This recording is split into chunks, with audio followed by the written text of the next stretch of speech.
Hello friends, it's Lisa and I'm back today with another video. Today we're creating this back plate for my phone.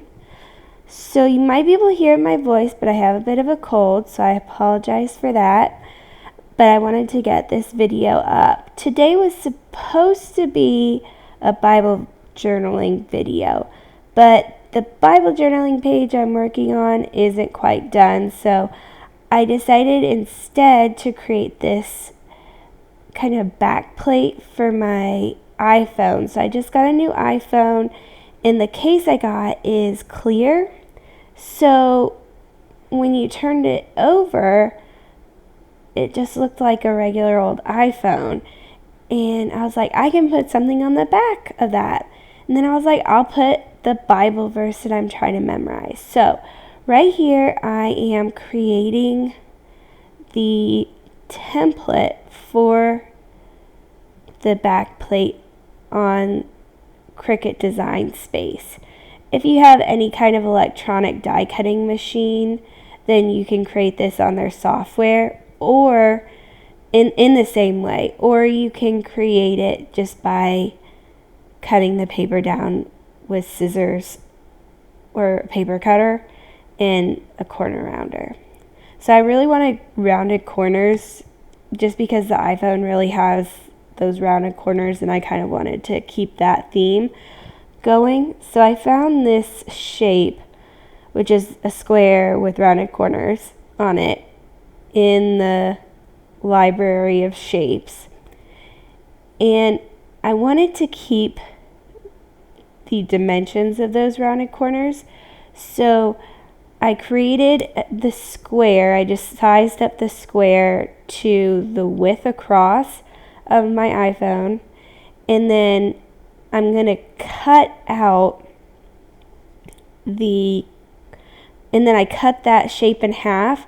And I'm just going to cut that from the top of this black rectangle, which is the size of my iPhone. So it's a little confusing, but basically when I do this, I just sliced it and then I sliced again to get rid of the rounded corner piece, and then I welded that shape back together. I'm doing the exact same thing on the bottom here. So it ends up being just the perfect shape with the corners. Next, since I have a camera on the back of my phone, I am going to cut out the top left-hand corner using this leftover piece that I had just sitting there, and that small black rectangle is the size of the cutout that I need. So I'll just line that up in the top left corner, and then I'll slice the two pink layers. I lined up the pink layer with that black square, and then I sliced the two pink layers, creating this perfect background shape. Finally, the last thing I'm doing, and this is completely optional, is I'm adding a little hole on the top right corner. Why am I doing this? Because I want to be able to make multiple different back plates, and I felt like the best way to hold those back plates together was just having a little hole. So once I do this, I'll slice that out of the background, and then I can cut this background out of any material that my Cricut maker can cut it out of. So that's really fun. I saved this, and I'll be able to do this again and again. But then I decided to go ahead and have the Cricut maker actually draw out the words of the Bible verse that I'm memorizing. And so I'm just kind of designing that word art here on the back. I think when you're designing word art using one main font, which typically I do in the fonts that have the little letters. Oh, I forget what they're called, but it's kind of like the Times New Roman type of fonts instead of the more modern-y looking fonts, because fonts that have the little lines on them, like the Times New Roman font or the font I'm using here most, are easier to read. So like the fancier fonts are a little bit more difficult to read. So I typically do easy to read fonts as the main font and harder to read, more distinctive fonts as the pop elements. So like, look at me, like the evil God, and here I'll do good.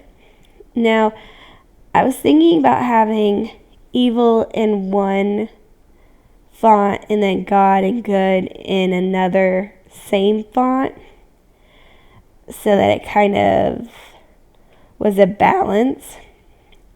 But it ended up just not working out very well.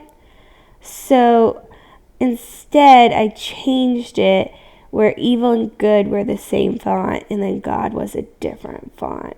And that's just what I thought looked visually pleasing.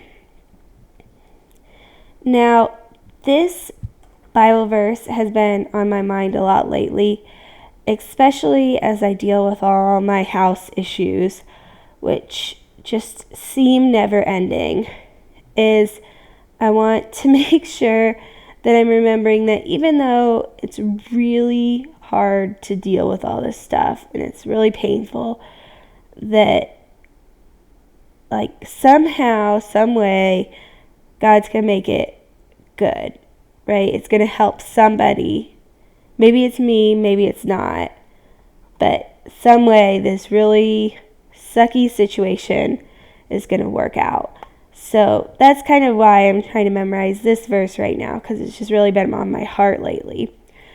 But you can do this same kind of thing with any type of Bible verse, or even if you just want to memorize a quote, or you have a quote you like, just anything you want to do. I think this is really fun. You wouldn't even have to put any words if you didn't want to. Of course you can.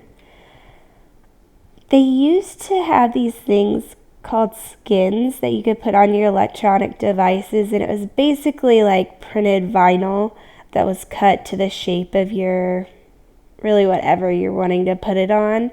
And I used to do that for a lot of my electronic stuff that I had. Like I used to have a Nook, and so I got a skin for that, and I was like, I'm so cool, I got a skin on my whatever. But those are kind of long-term choices, and I like that this is very short-term and that I can change it out whenever I feel like it. So I decided to use some of this Gina K blue paper, and off the top of my head, I don't know the name of it, but it's light blue, and it's really pretty. And I also decided to try out this brand new film that I got for my foil quill, and it's like a black foil, which is super cool. It doesn't actually give you much of a foily look. It kind of ends up matte, but I like that a lot. I've always wanted some black foil, and finally, the We Are Memory Keepers people gave it to me. I was so excited. So I'm taping that down, and I'm not making the mistake I did last time where the foil goes over the paper, because then you ruin your mat. Instead, I taped it down over the paper, so that foil is smaller than the paper, which is a big thing to remember. So now first I've let the foil quill heat up, and this is just the the middle sized foil quill, and I let it heat up. Then I tried to pause it and take the foil paper off, but I had a lot of trouble with that. So that whole piece of foil was ruined. If you were faster, you could have not ruined that whole piece of foil. But it foiled perfectly and then it cut out without any problems. So I was able to do that. I just had to trim a tiny little piece that didn't fully cut with my craft knife. And now I've taken this stencil that I haven't had for very long, but it's from Simon Says Stamp, and I've used it quite a few times now. If you're following me on Instagram, I've been putting some video stories up recently about some really quick cards that I've been doing, and this stencil is featured in them.